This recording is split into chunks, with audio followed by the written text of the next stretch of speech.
वमा खलक़्तुल जिन्न वल इंस इल्ला लियअबुदून। आज हम बात करेंगे कि बच्चों को मस्जिद में लाना कैसा है, और अगर बच्चे मस्जिद में शोर करें तो हमें क्या अंदाज़ इख्तियार करना चाहिए, और अगर बच्चा मस्जिद में वक़्त पर आ जाए नमाज से पहले और उसको हमने कहाँ खड़ा करना है जमात के दौरान, क्या हम उसको कॉर्नर पर लगा दें या पीछे भेज दें या वो जहाँ पर खड़ा है वहीं पर खड़ा रहे। इन तीन बातों पर आज हम बात करेंगे। पहली बात यह है कि बच्चों को मस्जिद में लाना कैसा है, किस उम्र का बच्चा मस्जिद में लाया जा सकता है। तो इस बारे में जो इस्लाम ने हमें दिया है वो ये है कि मस्जिद में लाने पर बच्चों में कोई उम्र की हदबंदी नहीं है कि किस उम्र का बच्चा मस्जिद में लाया जाए और किस उम्र के बच्चे को मस्जिद में ना लाया जाए। इसमें हमें कोई भी मुमानियत नहीं है। बच्चा किसी भी उम्र का हो वो मस्जिद में लाया जा सकता है, सफाई सुथराई वाला हो और उसके साथ कोई बड़ा हो तो उसको मस्जिद में लाना जायज़ और दुरुस्त है। इसमें कोई कबाहत नहीं है और ये नहीं समझा जाएगा कि ये छोटा बच्चा है, ये अभी मस्जिद में आने के लायक नहीं है। रसूलुल्लाह सल्लल्लाहु अलैहि वसल्लम के दौर में हमें कई ऐसी मिसालें मिलती हैं कि जब मस्जिद में बच्चे आया करते थे।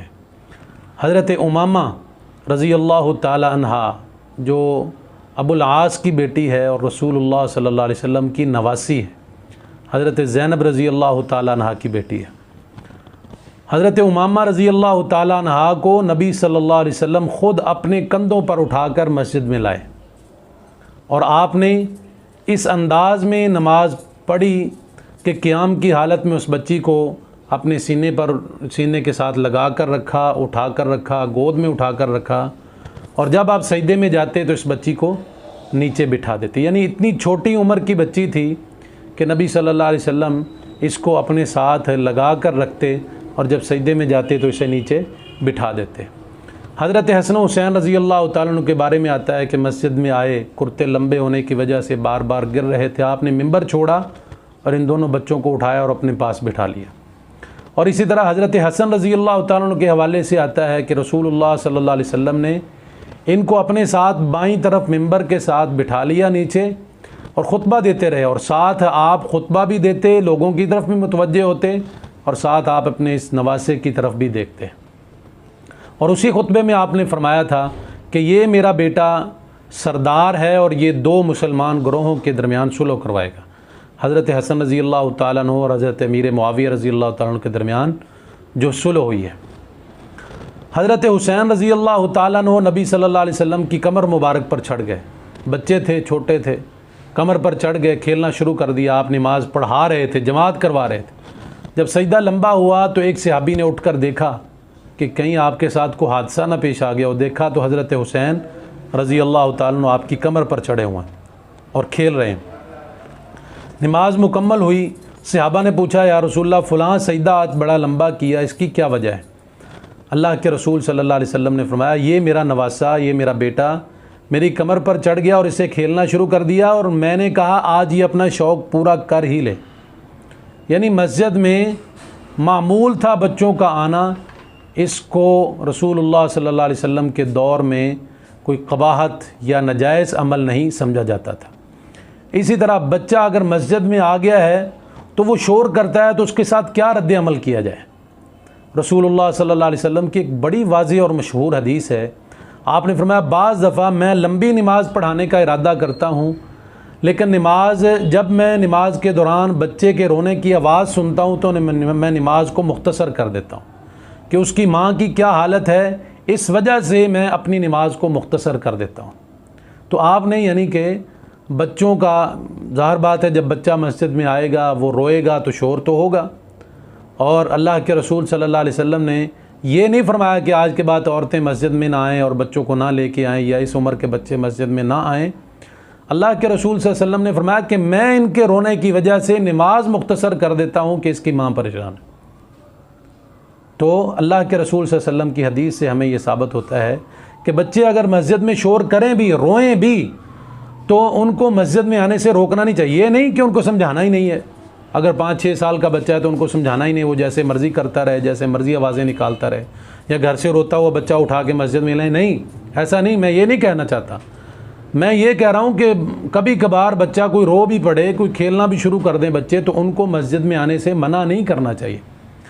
इमाम इब्न क़य्यिम रहमहुल्लाह ने बहुत प्यारी बात फरमाई। कहते हैं कि बच्चों को मस्जिद में शोर करने के बावजूद आने की जो इजाज़त इस्लाम ने दी है, इसके समझने के लिए हमें ये फ़लसफ़ा समझना होगा कि बच्चा जब पैदा होता है तो उसे समझ नहीं होती, मगर फिर भी हम उसके कान में अजान देते हैं, इसलिए कि उसके लाशऊर में अल्लाह ताला की तौहीद उतर जाए।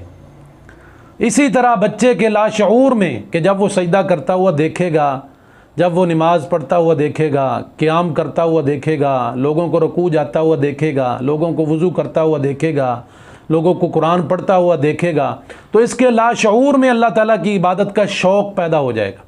तो इसलिए इमाम साहब ने ये यहाँ पर फ़लसफ़े को ज़िक्र फरमाया कि इसके फ़लसफ़े को समझने की ज़रूरत है कि बच्चों को मस्जिद में क्यों लाना चाहिए।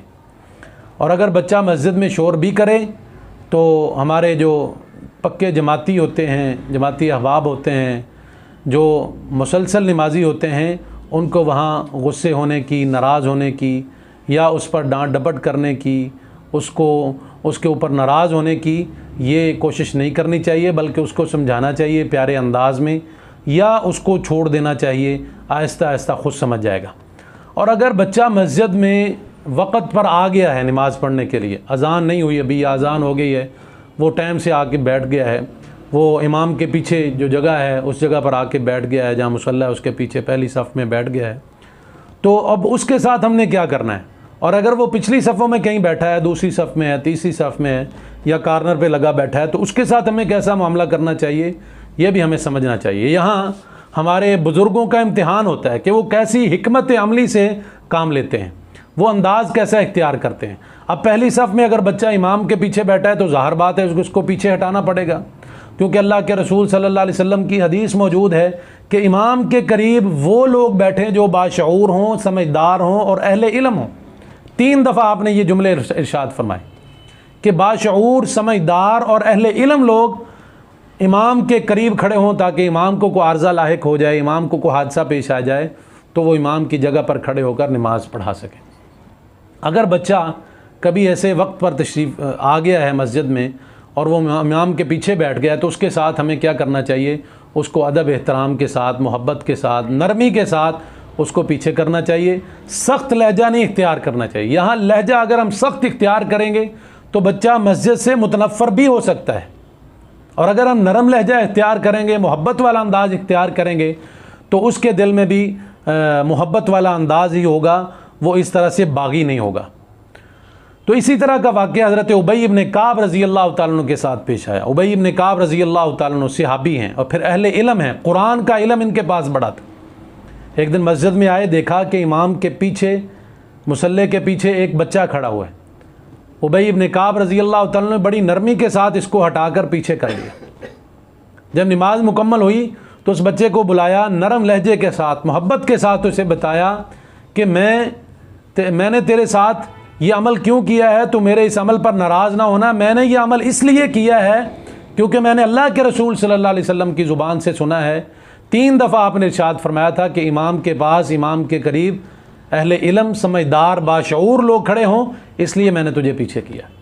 लेकिन अगर बच्चा दूसरी सफ़ में है, तीसरी सफ़ में है, चौथी सफ़ में है, तो इसको जहाँ पर खड़ा है वहीं पर खड़ा रहने दे। अपने वालिद के साथ है, अपने भाई के साथ है, अपने किसी अज़ीज़ रिश्तेदार के साथ है, तो उसको वहीं पर ही खड़ा रहने देना चाहिए, ताकि वो अपने जिसके साथ आया है अज़ीज़ के साथ, उसको देखकर वो अमल सीखे, इसके दिल में वो मोहब्बत पैदा हो, वो इबादत का शौक़ और जज्बा पैदा हो।